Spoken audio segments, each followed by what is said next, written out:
ketika ada damai sejahtera Allah yang memerintah dalam hidup kita. Itu kita dapatkan di mana? Mazmur katakan, Yesus sumber hayat, sumber kehidupan, itu yang memuaskan kita. Di ibadah kedua ini, mari kita akan melihat tentang the winner of life, pemenang kehidupan. Ya, berapa banyak Bapak Ibu yang percaya bahwa kita hidup di hari-hari ini, kita adalah orang-orang yang ada di arena pertandingan.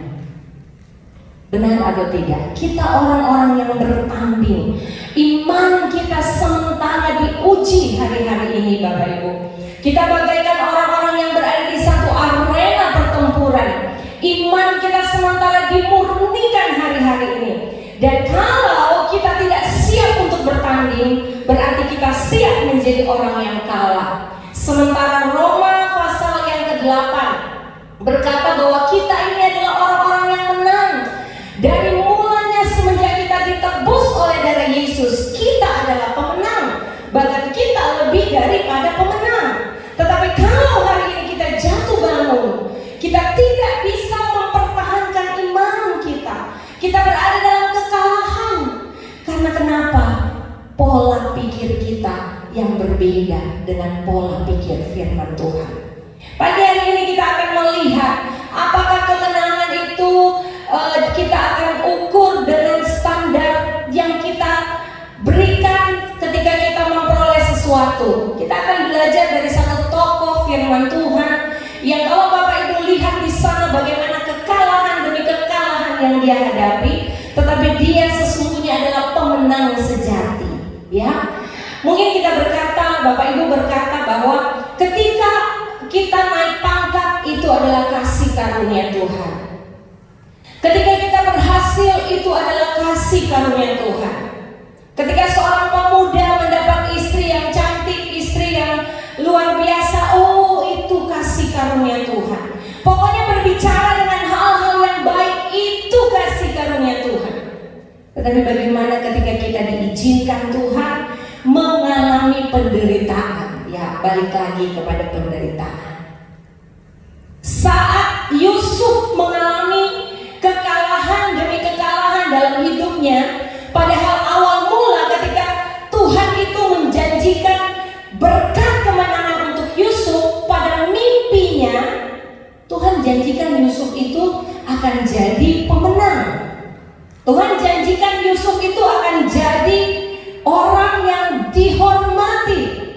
Semua saudara-saudaranya akan tunduk menyembah dia. Bahkan dikatakan orang tuanya. Tetapi kalau kita melihat perjalanan hidup Yusuf itu jauh dari kemenangan. Mari kita akan belajar bersama pagi hari ini Bapak Ibu secara cepat. Kita buka Kejadian 50 ayat 15, kita akan baca sampai ayat 20. Mari kita bekerja sama Bapak Ibu, kita akan baca ayat ini bersama-sama. Yang pria ayat ganjil, yang wanita ayat genap, dan ayat 20 kita baca bersama-sama. Ya, yang pria cukup semua mata ke depan, tidak perlu Bapak Ibu buka Alkitab dulu, tidak perlu buka handphone saudara, lihat ke depan dan kita baca ayat ini bersama-sama. Yang pria mulai ayat ganjil, 2, 3.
Mari sama-sama ayat 20. Memang kamu telah mereka-rekakan yang jahat terhadap aku, tetapi Allah telah mereka-rekakannya kebaikan dengan maksud melakukan seperti yang terjadi sekarang ini, yakni memelihara hidup suatu bangsa yang besar. Ada amin firman Tuhan. Bapak Ibu, inilah kehidupan Yusuf. Ya, di sini menjadi kunci kemenangan Yusuf.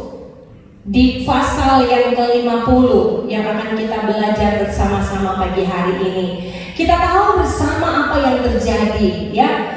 Secara singkat kita tahu bagaimana keberadaan Yusuf di antara saudara-saudaranya pada waktu itu, Bapak Ibu. Saya pernah memberitakan lewat firman Tuhan bahwa Yusuf itu adalah seorang yang benar-benar sangat dikasihi ayahnya karena dia adalah bintang dalam keluarga, anak favorit, anak kesayangan bapaknya, sehingga ada timbul kecemburuan dari saudara-saudaranya pada waktu itu. Nah, singkat cerita dari kisah perjalanan Yusuf yang bertemu dengan saudara-saudaranya, kalau boleh saya katakan ini menjadi kesimpulan dari kehidupan Yusuf. Ini menjadi kesimpulan dari akhir apa yang Yusuf perbuat untuk saudara-saudaranya. Kita melihat bahwa Tuhan itu menjanjikan dari awal bagaimana Yusuf akan menjadi seorang pemimpin. Yusuf akan menjadi pemenang. Tapi kilas balik dari kehidupan Yusuf, Bapak Ibu, yang pertama, ketika saudara-saudaranya menggembalakan domba-domba dari ayahnya, waktu itu Yusuf yang disuruh mengantar makanan kepada saudara-saudaranya, timbul niat hati yang jahat. Ini dia anak kesayangan, sehingga keinginan untuk melenyapkan Yusuf itu mulai. Mereka membuang Yusuf di dalam sumur pada waktu itu. Apakah Yusuf menang? Yusuf kalah, Bapak Ibu Saudara. Yusuf tidak berdaya ketika mereka mengeluarkan dia dan menjual dia kepada saudara orang Media. Dan proses perjalanan Yusuf sampai dia tiba di rumah Potifar pada waktu itu. Dia digoda oleh istri Potifar dan dia harus dimasukkan ke dalam penjara. Lebih jauh lagi kemenangan yang Yusuf akan capai. Itulah kilas perjalanan dari seorang Yusuf. Namun mari kita perhatikan apa yang terjadi setelah Yusuf ada di dalam penjara. Ini merupakan titik balik kehidupan seorang Yusuf. Ketika dari sana Tuhan mengangkat dia, mimpi itu mulai menjadi kenyataan. Setelah dia dapat mengartikan mimpi raja pada waktu itu, raja bermimpi dan tidak ada seorang pun yang dapat mengartikan, hanya seorang Yusuf. Dari situ hidupnya mulai menanjak naik sampai dia menjadi orang kedua di istana Firaun. Bapak Ibu boleh bayangkan, semua di bawah kekuasaan Yusuf, cuman tahta saja yang berbeda. Semua diatur oleh Yusuf. Di situ kita melihat kemenangan yang Yusuf dijanjikan kepada Yusuf beberapa tahun yang lampau. Itu telah dialami oleh Yusuf. Dan perhatikan apa yang terjadi dalam proses ini. Kita melihat Yusuf bukan tidak mengalami hal yang buruk dalam hidupnya, tapi satu hal yang kita harus lihat, bagaimana cara Yusuf itu memandang hidupnya. Apa yang menjadi kunci keberhasilan Yusuf? Yaitu bagaimana dia memandang hidupnya. Bagaimana mindsetnya tentang panggilan Tuhan kepada hidupnya. Bagaimana pola pikirnya tentang apa yang menjadi tujuan Tuhan memanggil hidupnya. Ini yang menjadi kunci keberhasilan Yusuf. Sehingga Bapak Ibu, kalau kita baca ayat-ayat selanjutnya dari Kejadian 50 ini mulai ayat 15, ada satu ketakutan yang luar biasa dari saudara-saudara Yusuf. Coba ayat 15. Ketika saudara-saudara Yusuf melihat bahwa ayah mereka telah mati, berkatalah mereka, boleh jadi. Sampai di sini. Seorang pecundang atau seorang yang menyerah sebelum berperang, sebelum memperoleh kemenangan, selalu memakai kalimat ini, kalau saja, boleh jadi. Ya, Dalam terjemahan lain berkata, kalau saja Yusuf, berkata mereka, boleh jadi Yusuf akan mendendam kita dan membalaskan sepenuhnya kepada kita segala kejahatan yang telah kita lakukan kepadanya. Ini pikiran saudara-saudaranya Bapak Ibu yang kekasih. Pikiran yang ditunggangi oleh perkara-perkara yang mereka lakukan kepada Yusuf beberapa tahun yang telah lewat. Sehingga ketika pikiran itu timbul, ada niat yang terselubung yang sesungguhnya itu tidak dilakukan oleh Yakub. Mari ayat 16, perhatikan.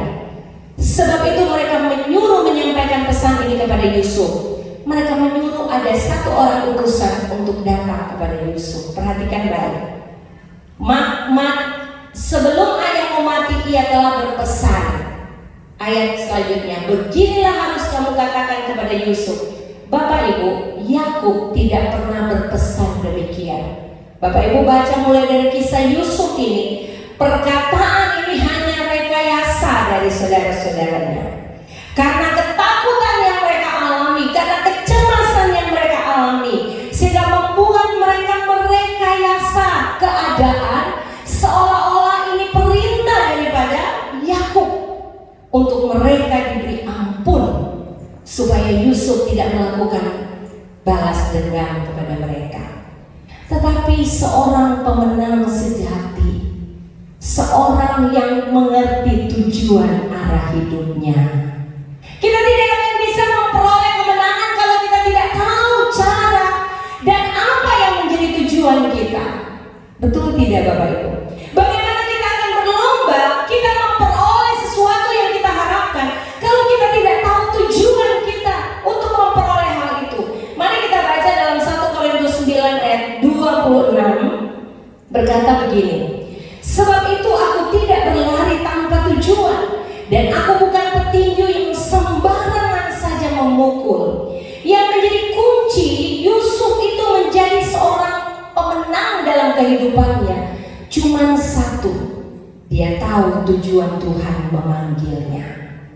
Dia tahu pola pikirnya, dia memandang hidupnya. Bagaimana Yusuf memandang hidupnya. Ada banyak orang yang bertanding pertandingan iman kita hari-hari ini.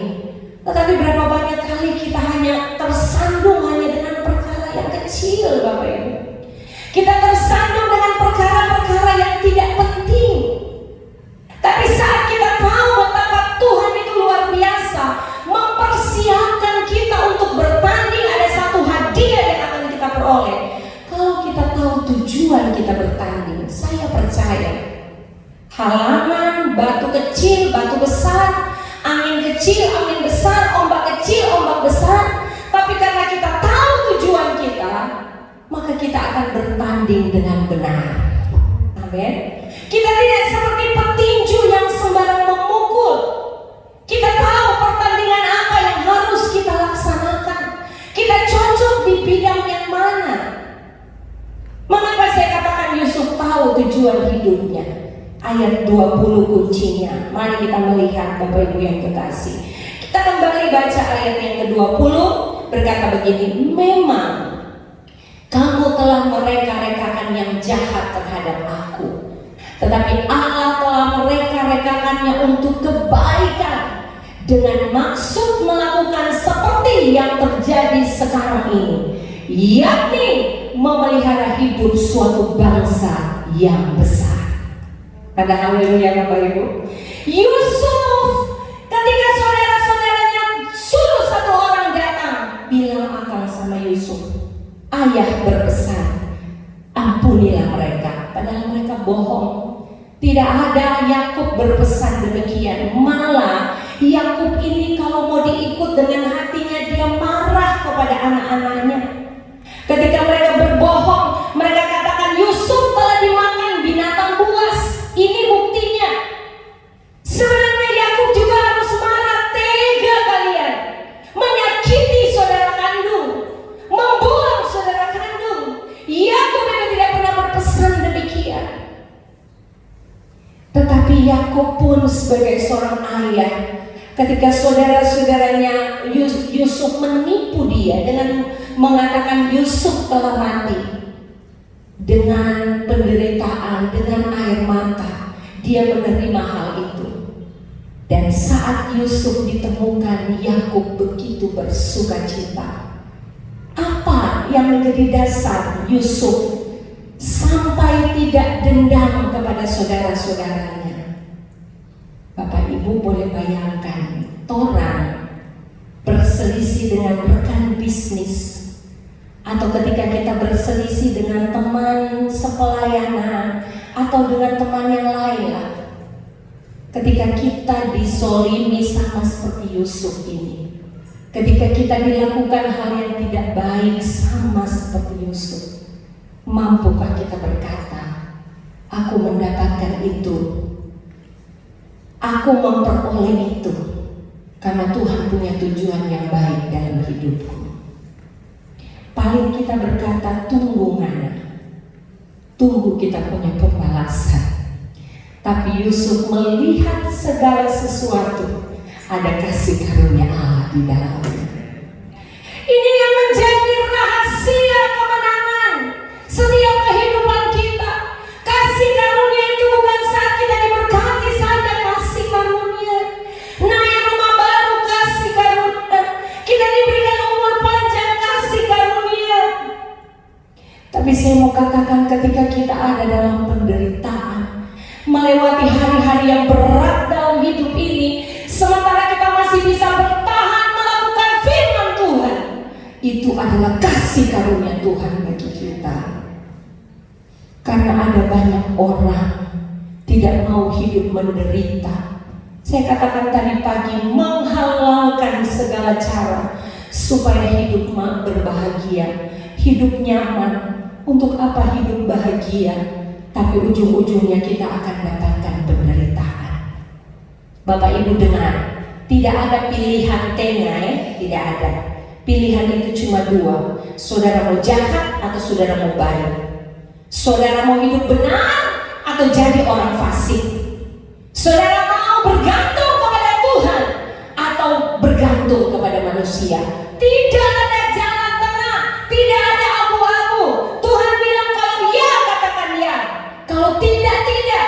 Selebih dari itu adalah jahat di mata Tuhan.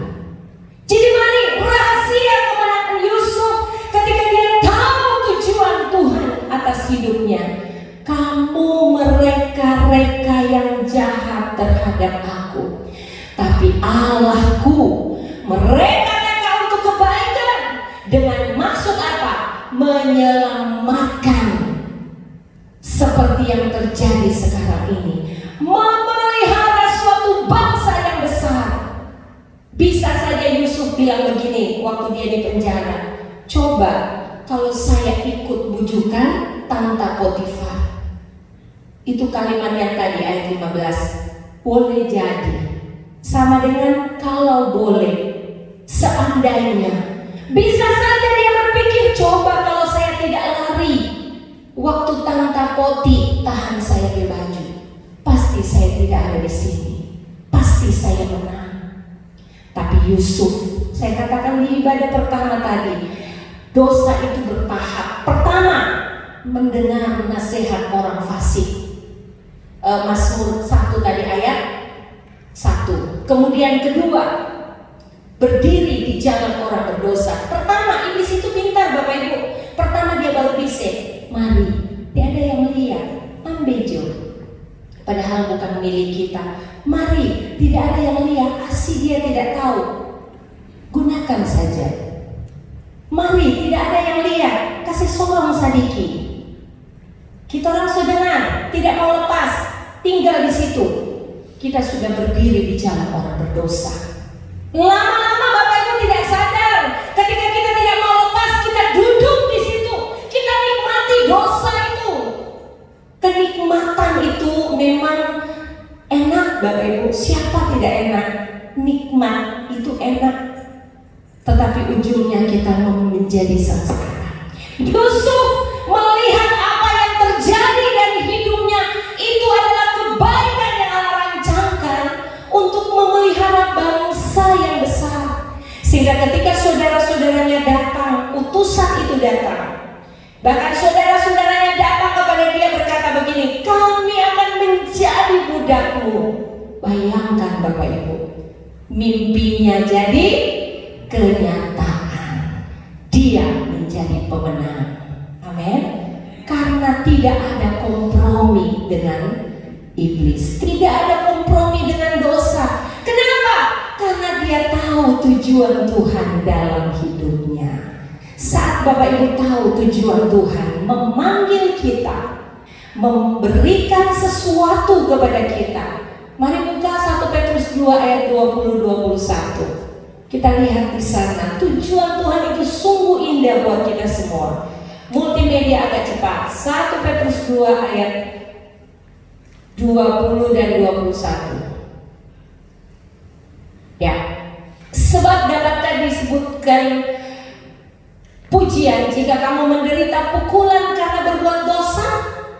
Tetapi jika kamu berbuat baik dan karena itu kamu harus menderita, maka itu adalah kasih karunia pada Allah. Ada haleluya Bapak Ibu.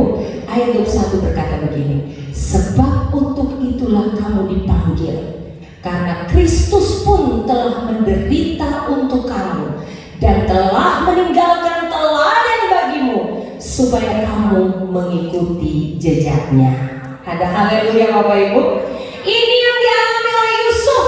Dia berbuat baik tapi dia menderita. Bayangkan ketika saudara-saudaranya ambil dia dari sumur, jual kepada saudara orang Midian. Mungkin saat itu Yusuf memohon, jangan kasihan, Papa mau cari saya nanti, jangan jual saya. Tapi Yusuf berbicara gambaran Yesus Bapak Ibu. Perumpamaan berbicara tentang gambaran Yesus yang dibawa, yang tidak ada satu patah keluar dari mulut Yesus ketika dia digiring untuk disalibkan. Yusuf tidak membantah, Yusuf tidak berontak, tapi saya percaya saat itu dia nangis. Tega kakak ya, jual saya. Tidak ada sepatah kata yang keluar. Dia dijual. Semakin dalam keterpurukan Yusuf ketika dia menjadi budak di rumah Potifar. Dia bergejolak hatinya setiap kali dia digoda oleh perempuan cantik, nyonya rumah. Bayangkan Bapak Ibu. Saya bilang kepada suami saya, Pak, saya pernah tanya dia Bapak Ibu, seandainya Papa dihadapkan dengan Tante Potifar, bisa nggak seperti Yusuf segala rupa mengajakku? Laki-laki normal Bapak Ibu. Sedangkan yang tidak ada, yang cuma bau-bau ikan itu loh. Kucing itu tahu bau ikan, apalagi ikan yang sudah tahu di muka. Suami saya berkata, setiap hari perasaanku selalu dipenuhi cinta kepadamu. Wah, saya bilang terima kasih Papa ya. Laki-laki itu loh, tapi tidak ya bapak-bapak di sini baik-baik sama seperti suami saya, bagus-bagus semua. Dan mari pertahankan itu bapak-bapak, ya. Godaan begitu besar, semakin dia terpuruk. Tapi Yusuf ingat, kembali lagi mindsetnya, pandangannya tertuju kepada tujuan Tuhan memanggil dia. Amin. Orang percaya yang tahu tujuan Tuhan memanggil dia untuk memperoleh kekekalan, maka dia akan berjuang bertanding dengan iman yang benar, sehingga apapun yang terjadi dalam hidupnya, dia akan selalu melakukan yang terbaik dalam hidupnya. Bapak Ibu, untuk apa orang senang tapi akhirnya penderitaan dan tubuh kita binasa? Tapi mari, ketika kita berbuat baik, ketika kita sudah setia jadi anak Tuhan, jadi jemaat Tuhan yang setia beribadah, setia berdoa, setia berkorban, tapi Tuhan masih izinkan kita ada dalam pencobaan dan penderitaan, saya mau bilang itu kasih karunia Tuhan. Itu tuh sementara mereka yang baik. Tapi kalau saudara mau pilih instan, ya hasilnya juga akan instan. Karena kebanyakan sekarang orang mau pilih instan. Mau pilih yang cepat, mau suka yang baik tapi mau cepat. Tapi anak Tuhan harus lewati proses. Amin. Karena proses itu tidak pernah mengkhianati hasil itu tidak pernah mengkhianati proses. Jangan suka cepat, Bapak Ibu. Cepat jadi kaya. Woi. Cepat apa lagi? Banyak. Cepat naik pangkat, cepat dapat ijazah, ujung-ujungnya semua palsu. Jangan, mari kita cintai proses. Yusuf kenapa dia menjadi pemenang? Karena pola pikir tentang panggilan Tuhan, sehingga dia menjadi pemenang yang sejati dalam hidupnya. Amin.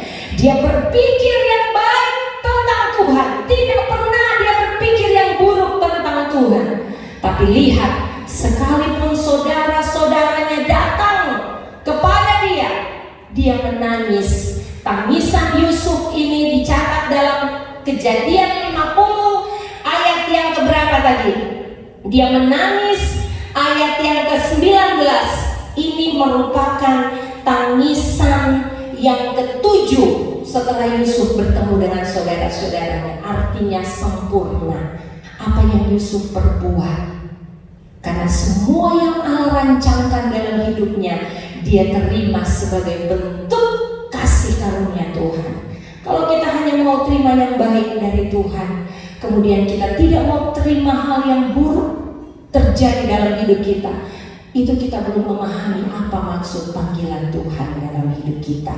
Tapi saat kita memahami, Paulus katakan kita bukan petinju yang sembarang memukul, tapi kita tahu sasaran kita, kita tahu tujuan kita, apa yang menjadi tujuan Tuhan. Kalau sampai hari ini Bapak Ibu sudah setia, Bapak Ibu sudah berbuat baik, tidak bergaul dengan dosa, tidak terlibat dalam berbagai macam dosa, kemudian Tuhan masih izinkan penderitaan, saya mau berkata, hidupmu ada dalam kasih karunia Tuhan. Amin. Hidup kita ada dalam kasih karunia Tuhan. Ingat Bapak Ibu Saudara, Tuhan itu begitu luar biasa dalam hidup kita. Jadi rahasia kemenangan dari setiap kita, seorang pemenang, itu adalah bagaimana pandangan kita tentang masa depan kita, pandangan kita. Sehingga saya akan menutup khotbah ini dengan apa yang Yusuf berikan, yang menjadi keyakinan Yusuf. Mari kita baca Kejadian 41 ayat yang kelima. Kita baca di sana ya. Dua ayat ini 41 dari kitab Kejadian 41 ayat 51 setelah itu 52. Berkata begini. Kejadian 41 ayat 51. Ya, Yusuf memberi nama Manasye kepada anak sulungnya. Itu sebabnya katanya Allah telah membuat aku lupa sama sekali kepada kesukaranku dan kepada rumah bapakku. Ayat selanjutnya. Dan kepada anaknya yang kedua diberinya nama Efraim. Sebab katanya Allah membuat aku mendapat anak dalam negeri kesengsaraanku. Bapak Ibu, Yusuf memproklamirkan bahwa apa yang dia alami lewat nama kedua anaknya, Manasye. Yusuf berkata Manasye itu artinya melupakan. Ya, kunci kita menjadi seorang pemenang, kita melupakan apa yang ada di belakang kita. Paulus katakan, aku melupakan apa yang ada di belakangku dan berlari-lari menuju sasaran tujuan Tuhan dalam hidupku. Yusuf melupakan, artinya dia tidak dendam. Mampu orang Bapak Ibu? Harus mampu. Ada haleluya. Mampu kita melupakan orang-orang yang berbuat jahat, orang-orang yang menyakiti kita. Mampu kita melupakan penderitaan yang kita alami ketika kita berbuat baik. Kita harus mampu, sebab kita tidak akan menjadi pemenang ketika kita terus menoleh ke belakang. Firman Tuhan kepada istri Lot, waktu Tuhan menarik Lot dan istri dan anak-anaknya, jangan menoleh ke belakang. Tapi karena istri Lot ingat kekayaan mereka itu terjadi tidak sedikit di Sodom dan Gomora. Dia menoleh ke belakang. Saat dia lihat ke belakang, saat itu juga dia jadi tiang garam. Kita mungkin sudah ada di zona yang baru, hidup dalam kekudusan. Jangan pernah balik lagi di hidup yang lama. Tinggalkan hidup yang lama. Yusuf jadi pemenang. Dia bilang, aku telah melupakan. Tuhan telah membuat aku lupa. Lupa sama sekali. Kita mungkin berkata, satu kali Nana buat salah, kita masih kasih maaf. 2 kali masih bisa. Satu kali kita masih bisa, tapi jangan 2 kali nih. Yusuf lupa semua, sehingga ketika saudara-saudaranya datang, dia menangis. Tidak mungkin aku menjadikan kalian budak, karena aku tahu maksud Tuhan. Aku menderita karena kamu mereka-reka yang jahat, tapi Tuhanku mereka-reka yang baik kepadaku. Penderitaan yang kita alami, persoalan, ketika kita mau jadi pemenang, rubah cara pikir kita, rubah cara pandang kita tentang Tuhan. Tuhan itu selalu baik dalam hidup kita. Yang kedua, Yusuf memproklamirkan anak kedua namanya Efraim. Efraim itu artinya berbuah. Berbuah, saudara. Wah, saya belajar ini tadi malam. Saya melihat satu hal yang indah. Kita tidak akan bisa berbuah ketika kita tidak meninggalkan masa lalu. Kita tidak bisa akan berbuah ketika kita tidak hidup di dalam kebenaran. Yusuf menamakan Efraim karena apa? Yusuf memandang masa depannya akan selalu menjadi berkat bagi orang lain, sekalipun dia harus mengalami penderitaan. Tapi dia percaya, dia kasih nama Efraim, artinya berbuah. Jadi kalau ada ibu-ibu yang baru mau melahirkan calon anak laki-laki, Efraim itu berbuah. Anak itu pasti akan terus berbuah. Yusuf berkata, masa depanku ada dan aku akan selalu jadi berkat untuk orang lain. Kesimpulan firman Tuhan pagi hari ini, kita akan menjadi seorang pemenang ketika pola pikir kita mengerti rencana Tuhan. Kita melihat segala rencana Tuhan, apapun yang terjadi dalam hidup kita, kita percaya rancangan Tuhan selalu yang terbaik buat kita. Amin. Itu rahasia kemenangan. The winner of life adalah orang yang mengerti tujuan hidupnya. Sama seperti Maria. Sebelum saya tutup, Maria itu mengerti tujuan Tuhan, karena dia tahu dia harus menderita, dia harus menanggung malu, sementara dia mengandung di saat dia belum bersuami. Tapi dia berkata apa? Aku tahu aku ini hamba Tuhan, jadilah padaku sesuai kehendak Tuhan. Padahal Maria tahu resiko yang akan terjadi. Dia pasti akan dihujat, bahkan pasti akan dirajam dengan batu, karena dia hamil di luar nikah. Tapi karena menggenapi rencana Tuhan, Maria rela untuk orang lain mencibir dia. Maria rela untuk orang lain mungkin menghujat dia. Tapi karena dia tahu rencana Tuhan, dia menanggung semua ini dengan berkata, aku ini adalah hamba Tuhan. Mari jemaat GPDI Ampana, kita harus ngerti hari-hari ini. Kita harus paham hari-hari ini. Ketika kita mau jadi pemenang, kita harus ikut apa yang menjadi kehendak Tuhan. Jangan kehendak kita, jangan suka yang instan Bapak Ibu. Nanti hasilnya mencelakakan kita. Kita akan dihukum di dunia ini.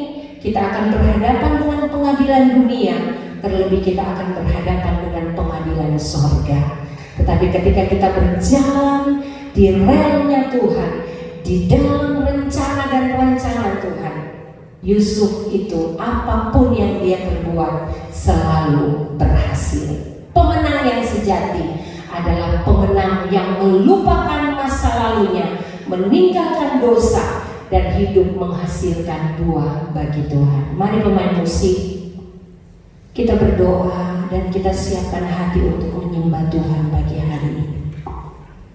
Terima kasih Tuhan, kami sudah memuji dan menyembah-Mu pagi hari ini, dan kami sudah dengar firman Tuhan pagi hari ini. Engkau yang membuka hati kami untuk memahami rencana-Mu yang terdalam, rancangan-Mu yang terindah buat kami. Bahwa sesungguhnya tidak ada yang salah yang Tuhan rancangkan. Kami mulai merubah cara berpikir kami pagi hari ini, sama seperti Yusuf berpikir, bukan sebagai seorang pecundang bila saja hal itu terjadi, tetapi kami optimis berkata bahwa apapun yang Tuhan rancangkan itu semua untuk kebaikan bagi kami yang mengasihi Tuhan. Mari siapkan hatimu Bapak Ibu, kita siapkan hati menyembah Tuhan beberapa saat pagi hari ini dalam hadiratnya. Saya tidak tahu pertandingan iman apa yang Bapak Ibu hadapi, tapi mari percaya kita akan menjadi pemenang ketika kita mengerti tujuan, ketika kita mengerti langkah-langkah kita diatur oleh Tuhan. Kita pasti akan memperoleh kemenangan ketika kita berjalan bersama Tuhan. Terima kasih Tuhan. Oh, sering ku tak mengerti jalan-jalan-Mu Tuhan, bagai di belantara yang gelap. Mari kita mau tunduk, kita mau ikuti apa yang Tuhan mau. Kita mau cintai proses, jangan mau yang instan, karena yang instan itu abal-abal, tapi proses Tuhan itu yang terindah. Ajarku memahami semua yang Kau ingin, agar hidupku puaskan hati-Mu. Bagiku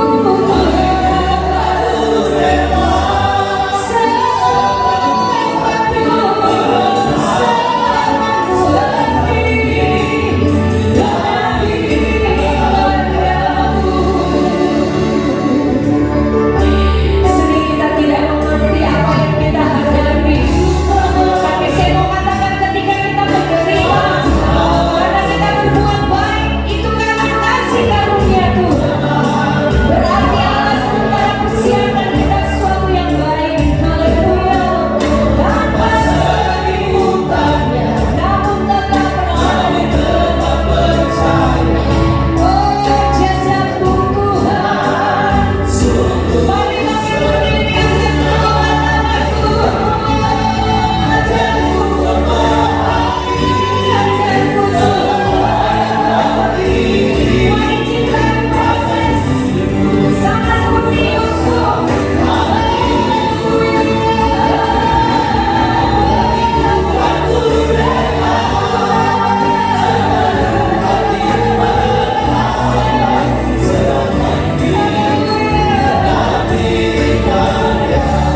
Jemaat Tuhan saja nyanyi dari awal.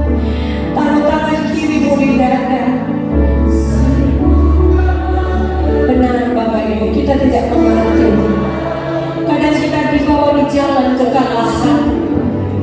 Kadang kita seperti Yusuf kalah menghadapi begitu banyak penderitaan.